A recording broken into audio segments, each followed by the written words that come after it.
Next ಇನ್ನು ಯಾರ್ಯಾರು ಹೇಗೆ ಯಾರು ಯಾವ ರೀತಿ ಆಟ ಆಡಿದ್ರೆ ಇನ್ನೂ ಅವ್ರಿಗೆ ಗೆಲ್ಲೋ ಚಾನ್ಸ್ ಇದೆ ಅಂತ ಅಂದಾಗ ಮೈಕಲ್ ಅವರು ಏನು ಹೇಳ್ತಾರೆ ಅಂತ. ವಿನಯ್ ಇನ್ನು ಸ್ವಲ್ಪ ಬ್ಯಾಡ್ದಿರೋ ಜಗಳನ ಬಿಟ್ಟು ಗೇಮ್ ಮೇಲೆ ಫೋಕಸ್ ಮಾಡಿದರೆ ಇನ್ನು ಮುಂದೆ ಹೋಗ್ಬೋದು ಅಂತ ನನಗನ್ಸುತ್ತೆ. ಸಂಗೀತಾಗೆ ಏನು ಚೇಂಜಸ್ ಅಂತ ನಾ ಹೇಳಲ್ಲ, ಅವಳು ಮಾಡೋದು ತುಂಬ ಚೆನ್ನಾಗಿ ಮಾಡ್ತಾ ಇದ್ದಾಳೆ, ಅದು ಮಾಡ್ರೆ ಅವಳು ಮುಂದೆ ಹೋಗ್ಬೋದು. ಕಾರ್ತಿಕ್ ಸ್ವಲ್ಪ ಕೋಪ ಬಿಟ್ಟು ಸ್ವಲ್ಪ ಫೋಕಸ್ಡಾಗಿ ಗೇಮ್ ಆಡ್ರೆ, ಅವನು ವ್ಯಕ್ತಿತ್ವ ಅವನ ಪರ್ಫಾರ್ಮೆನ್ಸ್ ತೋರ್ಸೋಕೆ ಟ್ರೈ ಮಾಡಿದರೆ ಅವನು ಮುಂದೆ ಹೋಗ್ಬೋದು. ತನಿಷಾ ಸ್ವಲ್ಪ ಅವಳಿಗೆ ಪಾಸಿಟಿವ್ ನೆಗೆಟಿವ್ ಎರಡೂ ಜಾಸ್ತಿ ಮಾತಾಡೋದೇ ಇದೆ, ಅವಳು ಸೌಂಡಾಗಿ ಮಾತಾಡೋದು. ಇನ್ನು ಸ್ವಲ್ಪ ಅವಳು ಪ್ರಾಪರ್ ಟಾಪಿಕ್ಸ್ ಮಾತಾಡ್ರೆ ಅವಳು ಮುಂದೆ ಹೋಗ್ಬೋದು.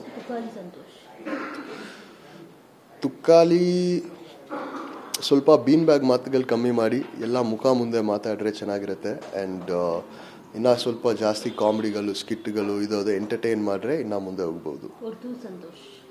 ವರ್ತೂರ್ ಸಂತೋಷ್ ಇನ್ನೂ ಜಾಸ್ತಿ ಮಾಡಬೇಕು, ಎಲ್ಲ ಮಾಡಬೇಕು, ಜಾಸ್ತಿ ಮಾತಾಡಬೇಕು, ಜಾಸ್ತಿ ಭಾಗವಹಿಸಬೇಕು, ಜಾಸ್ತಿ ಆಟ ಆಡಬೇಕು. ಯಾಕಂದರೆ ಅವರು ಬರೀ ಫ್ಯಾನ್ಸ್ ಮೇಲೆ ಡಿಪೆಂಡ್ ಆಗಿ ಇದ್ದಾರೆ.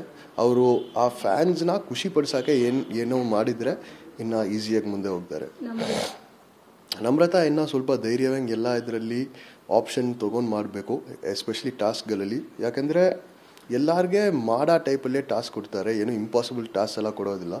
ಅವ್ಳು ಟ್ರೈ ಮಾಡಿದ್ರೆ ಮಾಡ್ಬೋದು.